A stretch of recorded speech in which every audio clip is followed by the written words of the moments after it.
Dalam hidup, kamu tidak pernah tahu apa yang akan terjadi selanjutnya dan kamu benar-benar tidak mengetahui seluruh masa depan kamu. Meskipun demikian, ada beberapa hal yang dapat kamu lakukan untuk membantu memengaruhi hasil hidup kamu. Ini adalah perjuangan yang dialami kebanyakan orang di beberapa titik dalam hidup untuk mencari sebuah tujuan hidup. Berikut adalah 7 cara yang dapat membantu kamu mengetahuinya.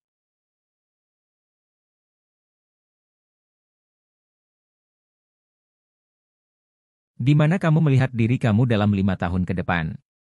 Ini pertanyaan yang sulit untuk dijawab. Meskipun kamu tidak akan dapat menemukan jawaban yang konkret, itu penting karena akan memberi kamu gambaran tentang apa yang ingin kamu kejar. Setidaknya kamu akan mengembangkan keterampilan dan strategi baru. Selain itu, memilih gaya hidup untuk dikejar alih-alih jabatan, dapat membantu kamu fokus pada apa yang benar-benar kamu minati.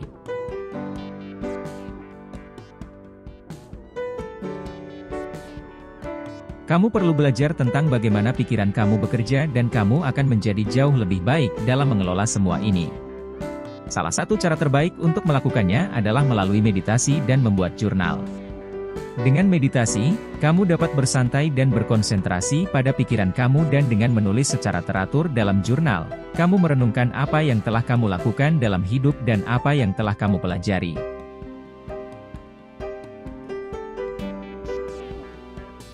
Kita semua tahu bahwa hidup bisa menjadi tidak nyaman dari waktu ke waktu, tetapi hal-hal terbaik dalam hidup seringkali sulit.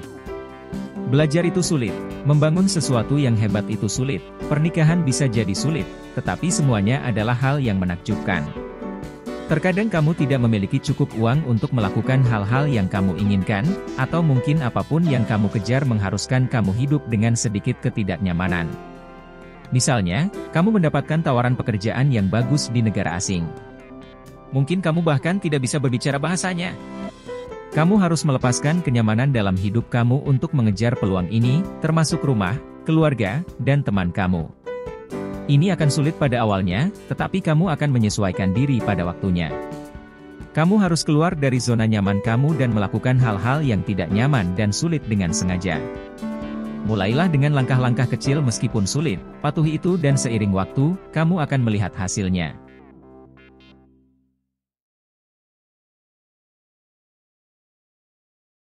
Gairah adalah hasil dari suatu tindakan dan bukan penyebabnya. Menemukan apa yang kamu sukai adalah proses coba-coba dan tidak ada dari kita yang tahu bagaimana perasaan kita tentang suatu aktivitas sampai kita benar-benar mencobanya. Anggap saja kamu dipaksa untuk mencoba sesuatu yang baru. Seperti maukah kamu mendaftar untuk kelas piano? Maukah kamu mendaftar untuk kursus komputer? Mungkin kamu membenci komputer sekarang, tetapi kemudian kamu mendaftar untuk kursus dan selama kursus itu, kamu menemukan minat pada desain web. Dan begitulah gairah lahir. Jadi, buatlah daftar singkat hal-hal yang mungkin kamu minati, lalu cobalah.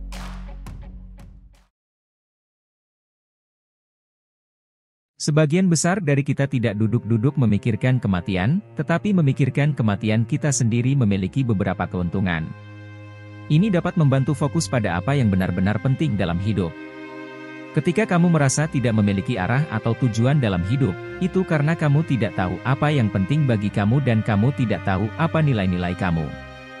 Dan ketika kamu tidak tahu apa nilai kamu, pada dasarnya kamu mengambil nilai orang lain dan menjalankan prioritas orang lain.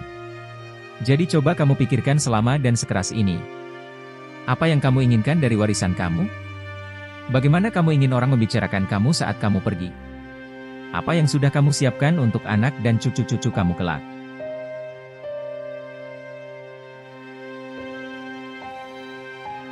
Banyak orang percaya bahwa kita dapat menciptakan realitas yang kita inginkan melalui manifestasi.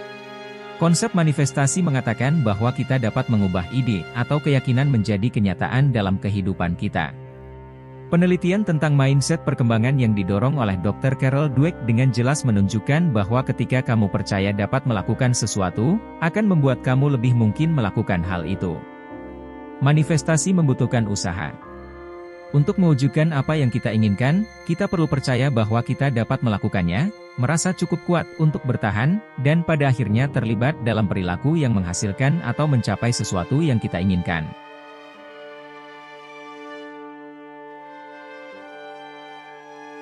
Jika kamu tidak pernah menjawab kesempatan yang mengetuk, kamu akan ketinggalan. Kamu perlu mengambil peluang saat itu ada di depan kamu. Ini mungkin tidak selalu tampak seperti waktu yang tepat, tetapi itu tidak masalah.